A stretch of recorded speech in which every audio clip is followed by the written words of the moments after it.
At least one person has been killed and several others were injured as opposition party supporters took to the streets of Kenya's capital, Nairobi, and several other towns on Monday to protest the high cost of living. Kenya's President William Ruto has warned the opposition he will not condone impunity in the country. Opposition leader Raila Odinga has on his part insisted he will lead protests every Monday until the government meets their demands. Here's CGTN's Robin Nagila with the details. Running battles between police and opposition protesters in Kenya's capital, Nairobi. At least one person was killed during the protests as police used tear gas to disperse the demonstrations, while protesters hurled rocks at the security forces.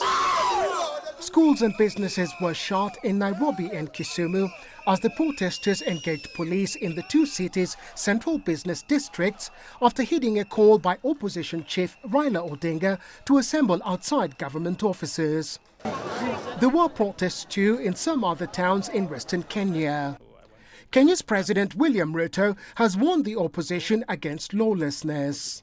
Ruto says he will not be blackmailed into taking actions outside the law. Nothing extra-legal, nothing extra-constitutional, nothing outside the law is going to be part of what we do as a nation.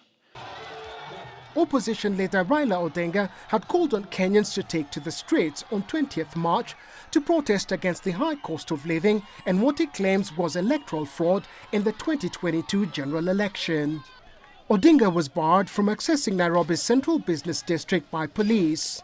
He instead drove through low-income neighborhoods of the capital city, rallying his supporters. Kenya must rise and the price of food must come down. Odinga says the opposition will hold protests every Monday until the government meets its demands.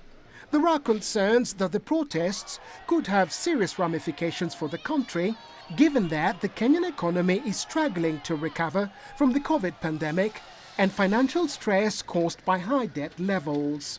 Robert Nagila, CGTN, Nairobi, Kenya.